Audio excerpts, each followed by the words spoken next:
सभा का मॉनसून सत्र 1 सितंबर से शुरू हो रहा है। सत्र शुरू होने से पहले ही कांग्रेस ने सर्वदलीय बैठक का बहिष्कार कर साफ कर दिया कि सदन का माहौल गर्म रहने वाला है और कई मुद्दों को लेकर सदन में सियासी तकरार गूंजने वाले हैं। देखिए रिपोर्ट में।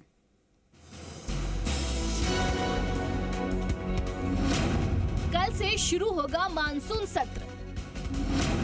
सदन में गूंजेगा मुद्दों का शोर।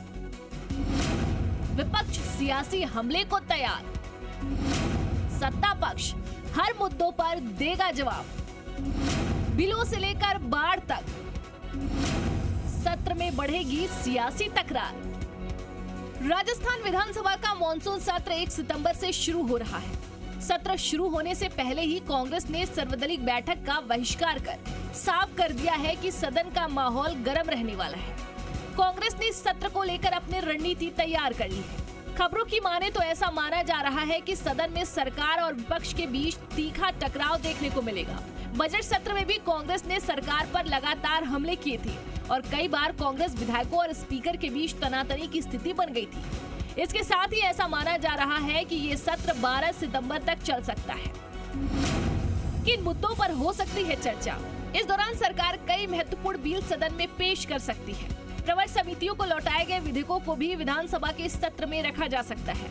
नया कोऑपरेटिव कोड बनाने संबंधी बिल, धर्मांतरण रोकने संबंधी बिल के साथ विश्वविद्यालयों से जुड़े बिल को विधानसभा में पेश किया जा सकता है। खासतौर से स्कूल की छत गिरने से हुई बच्चों की मौत का मामला विधानसभा के सत्र में गरमा सकता है। इसके साथ बाढ़ से प्रभावित हुई फसलों के मुआवजे की मांग, सड़कों की खराब स्थिति, बजरी और खनन माफिया के आतंक के साथ लॉ एंड ऑर्डर की स्थिति पर विपक्ष सरकार पर हमलावर हो सकती है। पंचायती राज और स्थानीय निकाय के समय पर चुनाव नहीं कराने का मुद्दा भी सत्र के दौरान छाए रहने की पूरी संभावना है। नेता प्रतिपक्ष टीकाराम जूली ने कहा कि विपक्ष सदन में सरकार की जवाबदेही तय करेगा, क्योंकि ये सरकार पौने 2 साल में ही असफल और अलोकप्रिय साबित हो चुकी है। बिना विधानसभा के नियम प्रक्रिया में चेंज किए आप कमेटियों का आपस में विलय नहीं कर सकते। हमने कहा, विधानसभा में इस बात को रखा, नहीं माना गया।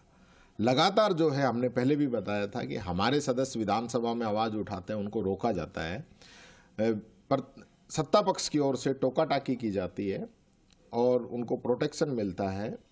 मंत्री जवाब नहीं देते, उनको प्रोटेक्शन मिलता है। सरकार की जिम्मेदारी तय होनी चाहिए, वो जिम्मेदारी तय नहीं करके उनको प्रोटेक्शन दिया जाता है। ये सारे इश्यूज हैं और सरकार भी जो है लगातार लोकतंत्र का हनन कर रही है। 5 साल में चुनाव होने चाहिए, 6 महीने में उपचुनाव होने चाहिए, आप नहीं करा रहे हो। बहरहाल ऐसी उम्मीद है कि विधानसभा के इस सत्र में सत्ता पक्ष और विपक्ष दोनों ही एक दूसरे पर आक्रामक दिखाई पड़ सकते हैं। सियासी जानकारों का कहना है कि सत्ता पक्ष के विधायक मंत्रिमंडल विस्तार में जगह पाने के लिए नेतृत्व की निगाह में जगह बनाने की कोशिश करते नजर आ सकते हैं, तो वहीं विपक्ष के विधायक सरकार की नाकामियों को गिनाकर जनता का भरोसा जीतने की जद्दोजहद करते नजर आ सकते हैं, जिससे कि इसका लाभ स्थानीय निकाय और पंचायती राज चुनाव में पार्टी को मिल सके। ब्यूरो रिपोर्ट, जी मीडिया।